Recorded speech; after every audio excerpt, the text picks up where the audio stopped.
स्वच्छ भारत मिशन के तहत शौचालयों, सामुदायिक शौचालयों का निर्माण कर पहले चरण का लक्ष्य हासिल किया गया। इसके बाद गांवों, शहरों की गलियों, रास्तों को साफ सुथरा रखने की कोशिश की गई। गांव हो या शहर, गंदे मलमूत्र जैसे अपशिष्टों से युक्त जल को स्वच्छ कर पुनः उपयोग में लाने की अवधारणा पर काम शुरू किया गया है। पानी की कमी को देखते हुए शहरों में पानी का रीयूज यानी पुनर्उपयोग जरूरी है। इसीलिए शहरों से निकलने वाले गंदे पानी का शोधन करने की आवश्यकता महसूस हुई। स्वच्छ भारत मिशन के तहत एक कार्य योजना बनाकर सीवेज या एक बार इस्तेमाल हो चुके पानी को नदियों या जलाशयों में सीधे न डालकर उसे शोधित कर रीयूज करने या जल स्रोतों में डालने का कार्य शुरू किया गया। अपशिष्ट जल के शोधन एवं प्रबंधन के लिए सीवेज ट्रीटमेंट प्लांट की स्थापना की शुरुआत की गई। शोधित जल का कृषि से बागवानी तक में उपयोग किया जा रहा है।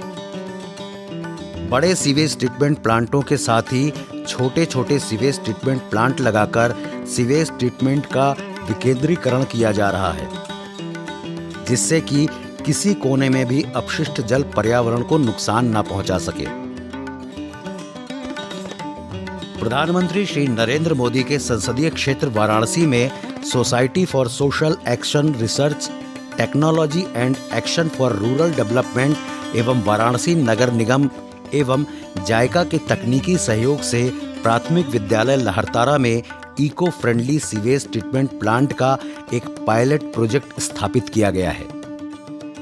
एक TSS plant, sewage treatment plant बनाया गया है, जो कि ताइसे कोग्योर जापान के सहयोग से इसको यहाँ पे स्थापित किया गया। इस प्लांट की विशेषता ये है कि ये टेक्नोलॉजी उत्तर प्रदेश में पहली बार प्रयोग में लाई गई है और साथ ही इसमें नगर निगम, जल संस्थान और जितनी भी सरकारी संस्थाएं हैं, इसका सार संस्थान के सहयोग से ये काम यहाँ पे चल रहा है। और इस प्लांट की विशेषता है कि ये डिसेंट्रलाइज, पूरे सीवेज सिस्टम को डिसेंट्रलाइज करता है, जिससे कि वाराणसी में सीवर की समस्या को दूर किया जा सकता है। Eco friendly sewage treatment plant में मलजल को शोधित किया जाता है। अपशिष्ट जल के शोधन के दौरान ठोस कचरे को एकत्रित कर अलग कर दिया जाता है। सुलभ शौचालय से जो दूषित मल होता है, सबसे पहले इस टैंक में आता है। इसको बोलते हैं कलेक्टिव टैंक। फिर कलेक्टिव टैंक से जो पानी होता है इसमें आता है। फिर उसके बाद आता है कॉन्टेक्ट मीडिया टैंक में, वहाँ सारे सिल्ट इकट्ठे हो जाते हैं। फिर जो साफ पानी होता है केवल आता है इंस्पेक्शन टैंक में। गंदा पानी जो बच जाता है उसे वाष्पीकृत कर दिया जाता है। कॉन्टेक्ट मीडिया लेंस टैंक से जो पानी साफ पानी वहाँ पहुँचता है उस टैंक तक, उस टैंक से पानी जाता है फील्ड के अंदर। उसके अंदर नीचे टफ गार्ड बिछा हुआ है और उसके ऊपर सॉइल एग्जॉर्प्शन फील्ड पूरा इसको कहते हैं। और इसके अंदर भाप बन के पानी उड़ जाने की प्रक्रिया यही है कि उसके ऊपर जो फ्लाई ऐश पड़ा हुआ है, फ्लाई ऐश काम ये करता है सर कि वो गर्म जल्दी होता है, धूप से गर्म जल्दी होता है। गर्म होने की वजह से वो पानी भाप बन के उड़ जाता है। लगभग 75% पानी तो उड़ जाता है। बाकी 25% पानी लास्ट वाले टैंक पे आके रुकता है, जो पानी एकदम साफ़ होता है, जो कृषि योग्य होता है। और इसकी बाकायदा हम लोगों ने टेस्टिंग की है। पूरी टेस्टिंग की रिपोर्ट हम लोग के पास मौजूद है।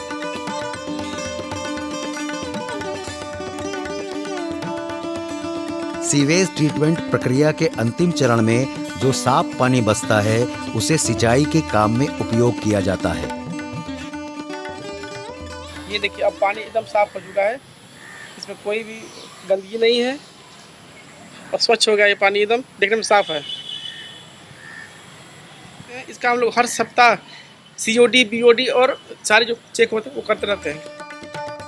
इस इको फ्रेंडली सीवेज ट्रीटमेंट के विपरीत बड़े सीवेज ट्रीटमेंट प्लांट पानी गंगा नदी में छोड़ देते हैं। यह एक पायलट प्रोजेक्ट है जो छोटा सा यह उदाहरण पेश करने के लिए बनाया गया है, सुलभ शौचालय को जोड़ करके।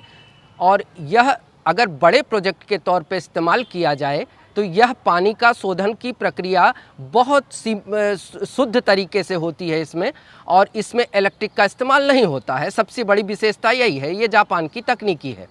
और इस तरह का प्रयोग अगर हमारे बड़े स्कूलों में, बड़ी कॉलोनियों में अगर पानी जो सीवर का पानी डायरेक्ट गंगा लाइन पे जा रहा है या गंगा में सीधे मिल रहा है, वो पानी शोधन के बाद जो पानी बच जाता है वो सिंचाई योग्य पानी होता है, वो पानी का इस्तेमाल भी किया जाता है। और इस तरह से पानी गंगा में सीवर का पानी नहीं जाएगा, यही इसकी मंशा है।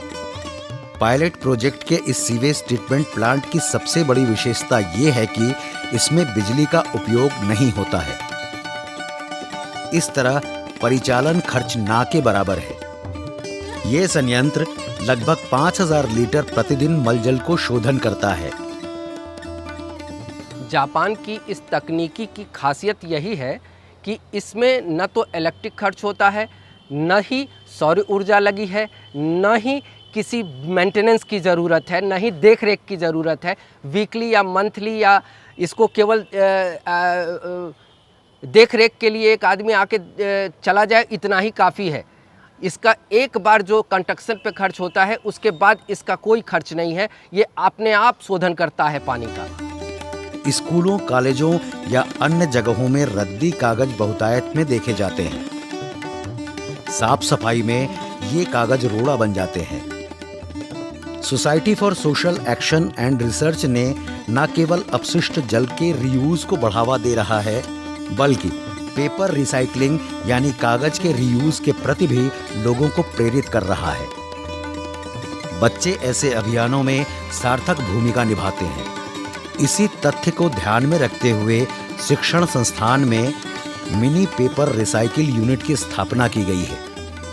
पर्यावरण संरक्षण, इसी के तहत पेपर रिसाइकिल मशीन लगाई गई है, जिसके द्वारा बच्चे वेस्ट पेपर को पुनः रिसाइकिल करके उससे नई पेपर बनाकर और उससे फाइलिंग और कई प्रकार के क्राफ्ट तैयार कर रहे हैं।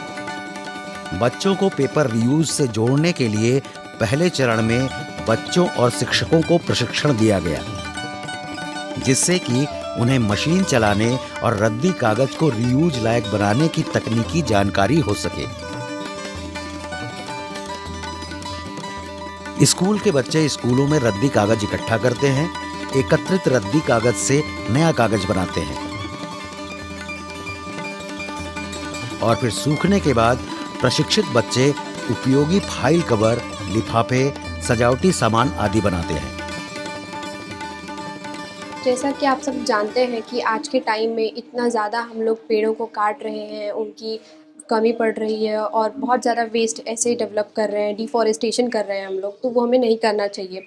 तो इसके लिए हम लोगों ने एक इनिशिएटिव लिया है एक अपने तरफ से कि हम ज़्यादा से ज़्यादा पेपर्स को रीयूज़ कर सकें, जो कि पेपर्स ओल्ड हैं जिन्हें हम यूज़ कर चुके हैं वापस से रिसाइकिल करें उन्हें। तो इस मेथड को हम लोग recycling of waste material paper भी बोलते हैं। तो इसमें सबसे पहले होता क्या है बेसिकली कि इसको सबसे पहले पानी में डाल के गीला किया जाता है। जब पानी में पेपर डालते हैं वो गीला हो जाता है, उसकी जो कंसिस्टेंसी है वो थोड़ी सी प्लम टाइप की हो जाती है, स्लरी टाइप की हो जाती है। उसके बाद हम उसको मशीन में डालते हैं, उसको प्योरीफाई करते हैं और उसके बाद उसको स्ट्रेन करते हैं बेसिकली कि जो वाटर है उसकी कंसिस्टेंसी पूरी ख़त्म हो जाए और लिक्विड जो है उसमें उसको ख़त्म हो जाए, और जो सॉलिड मटेरियल है उसको लेके हम लोग एक प्लेटफॉर्म पे ऊपर डाल देते हैं।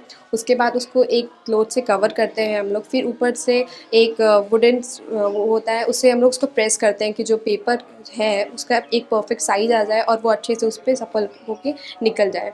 इसके बाद जब वो पूरा सफल होकर निकल जाता है तो उसको रख दिया जाता है सूखने के लिए, जिससे कि वो सॉफ्ट और बहुत ही अच्छा पेपर तैयार हो जाता है। स्वच्छ भारत अभियान के तहत सरकार व संस्था दूसरे चरण के लिए और बच्चों को प्रशिक्षित कर उन्हें पेपर रिसाइकलिंग यूनिट से जोड़ने का प्रयास कर रही है, जिससे कि समाज में एक जागरूकता पैदा हो सके।